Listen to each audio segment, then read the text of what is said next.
తాకట్లో ఉన్న మీ బంగారాన్ని విడిపించి ఆ రోజు ఆన్లైన్ రేటుకి కొంటాం. Sharma gold company.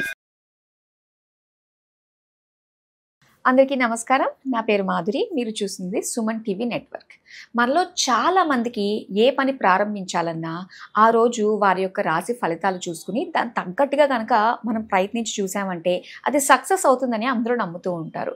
అయితే విశ్వావసునామ సంవత్సరం తర్వాత చైత్రమాసం, మరి చైత్రమాసంలో ఎలా ఉండబోతుంది అనే దానికంటే ప్రతి ఒక్కరికి అర్థమయ్యేటట్టుగా ఇలాగా మాస ఫలితాలు అందరికీ అర్థమవుతాయి కాబట్టి ఇంగ్లీష్ మాస ఫలితాల ప్రకారంగా అంటే ఏప్రిల్ మాసంలో ప్రతి ఒక్క రాశి వారికి అంటే 12 రాశుల వారికి ఎలా ఉండబోతుంది, ఎలాంటి జాగ్రత్తలు తీసుకోవాలి, ఎలాంటి పరిహారాలు చేసుకోవాలి అన్న విషయాలు మనకి తెలియజేయడానికి మనతో పాటు ఉన్నారు ప్రముఖ జ్యోతిష్య పండితులు గురుస్వామి రాజన్ నంబూద్రి గారు. నమస్కారం గురువుగారు. నమస్కారం అమ్మా. గురువుగారు, ఇక మిథున రాశి వారికి ఈ ఏప్రిల్ మాసం ఎలా ఉండబోతుంది అంటారు? మిథున రాశికి వచ్చేసి లాభము 6, నష్టము 9 ఇక్కడ మనకు కనపడుతుంది. రాజపూజితము 3, అవమానం 4 కనపడుతుంది. అంటే ఇక్కడ చూడండి అన్నీ కూడాను సరి సమానంగా కనపడుతుంది కాబట్టి కొద్దిగా చాలా జాగ్రత్త వహించవలసి వస్తుంది. ఎందుకు అప్పుడే కేరళ నాడి శాస్త్రం ప్రకారంగా ఈ ఎప్పుడైతే కూడా షష్ఠకూటమి ఏర్పడినప్పటి నుంచి 3 మాసాల వరకు కూడాను ఈ 12 రాశుల పైన కూడా ప్రభావం అనేది కనపడుతుంది. ఓకే. కొన్ని రాశులకు మాత్రానికే కాదు 12 రాశులకు కూడా ప్రభావం కనపడుతుంది కాబట్టి ఈ 3 అంటే 90 రోజుల పాటు కూడా ఈ 90 రోజుల పాటు కూడా చాలా జాగ్రత్త వహిస్తే చాలా అద్భుతమైనటువంటి ఫలితాలు రావడానికి ఆస్కారం అనేది కనపడడానికి ఆస్కారం ఉంది.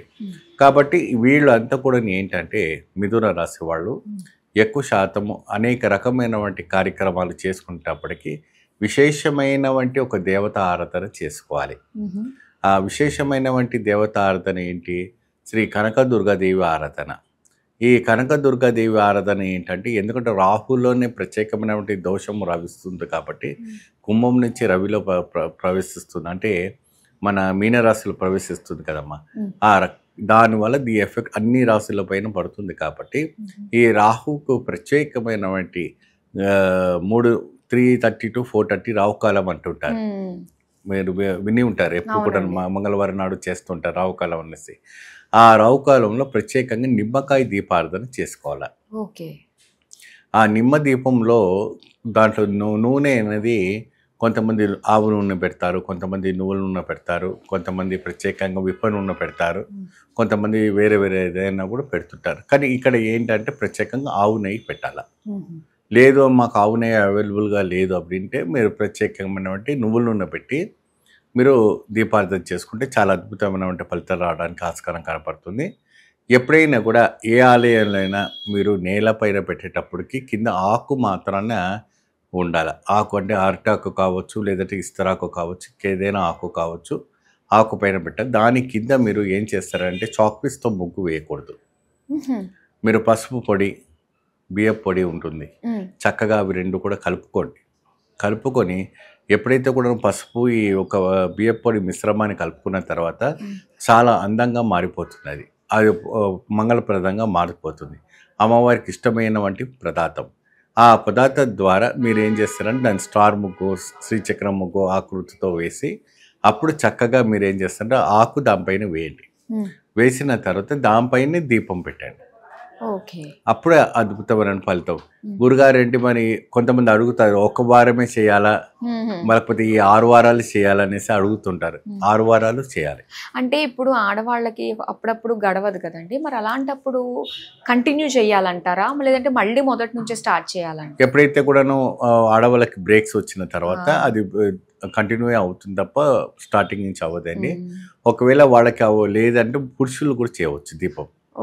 ఇంటి యజమాని ఉంటారు కదా, ఇంటి యజమాని కూడా వీలు చేసుకుని ఆయన ద్వారా కూడా చేసుకుంటే చాలా అద్భుతమైనటువంటి ఫలితాలు రావడానికి ఆస్కారం కనపడుతుంటుంది. ఇంకా ఈ రాశి ఆడవాళ్ళకి ఎలా ఉండబోతుంది అంటారు? ఈ రాశి ఆడవాళ్ళకి అంతా కూడాను మిథున రాశి వాళ్ళకి విశేషమైనటువంటి ఫలితాలు రావడానికి ప్రోత్సహించడానికి అధికారంగా ఉంటుంది. లేడీస్కి ఎక్కువ శాతము అన్ని రంగాల్లో ఉన్న వాళ్ళు, అంటే ఉద్యోగం రంగంలో కావచ్చు, ఇంట్లో ఉన్న వాళ్ళు కావచ్చు, టైలరింగ్ పనిచేసే వాళ్ళు కావచ్చు, మరి ఇతర రంగంలో ఉన్న వాళ్ళు కావచ్చు, లేదంటే పైలట్ హెలికాప్టర్స్లో ఉన్న వాళ్ళు కావచ్చు, లేదా పాలిటిక్స్లో ఉన్న వాళ్ళు కావచ్చు. సో వీళ్ళకి ఏంటంటే అద్భుతమైనటువంటి వైవిధ్యం, వాక్కు చైతన్యం, ఇంకా నేతరం కావాలంటే కూడా బాగా కలిసి వచ్చేటువంటి యోగం అనేది కనపడుతుంది. వీరు కూడా ప్రత్యేకమైనటువంటి రావుకాల దీపారాధన పెట్టుకుంటే మంచి ఫలితం లభిస్తుంది. అలాగే ఇంకా ఎలాంటి పరిహారాలు చేసుకుంటే ఈ 3 నెలల కాలాన్ని గట్టెక్కించేసేయచ్చు అంటారు? ఏమండి, ఏది ఉన్నా ఇప్పుడు రాళ్ళ దెబ్బ మొత్తం తప్పదు. మీరు ఎక్కడ తప్పించుకొని పోవాలనుకున్నా ఆ రాళ్ళ దెబ్బ అనేది తప్పదు. ఆ రాళ్ళకు మనం గురి అవ్వాల్సిందే. కాకపోతే ఏంటంటే ఎక్కువ దెబ్బ తలగకుండా తగ్గించుకోవచ్చు. నొప్పి నుంచి ఎక్కువ దెబ్బ తలగకుండా తగ్గించుకోవచ్చు. కానీ దాని ఒక ఛాయ, దాని ఒక నీడ అనేది మాత్రం తప్పకుండా పడడానికి అవకాశం ఉంటుంది. సో ఇటువంటి దానిపైన చాలా దృష్టి వహించి మనం ముందు సాగనే చేసుకుంటే అద్భుత ఫలితం లభిస్తుంది. అలాగే ముఖ్యంగా వీళ్ళు దీపంతో పాటుగా ఏ క్షేత్రాన్ని, ఏ దైవాన్ని దర్శించుకుంటే మేలైన ఫలితాలు ఉంటాయండి? ఎక్కువ శాతం వీళ్ళు శక్తిపీఠాన్ని ధరించుకున్నా అనుకోండి, జోగులాంబ దేవి అమ్మవారి దగ్గర ఉండి, లేదంటే అమ్మవారి బ్రహ్మాంబికా దేవి క్షేత్రం ఉండి, ఇటువంటి శక్తిపీఠాలు మనకు దగ్గరగా ఏదైతే ఉన్నా అటువంటి శక్తిపీఠాలు వెళ్ళి దర్శనం చేసుకుంటే అద్భుతమైనటువంటి ఫలితాలు రావడానికి ఆస్కారం ఉంటుంది. మంచి ఫలితం లభిస్తుంది. వీళ్ళకు అన్ని విధాలమైనటువంటి కూడా ఆరోగ్య ఐశ్వర్యాలు లభిస్తాయి. ఓకే గురుగారు, మిథున రాశి వారి ఫలితాలు తెలియజేసినందుకు ధన్యవాదాలండి. నమస్తే.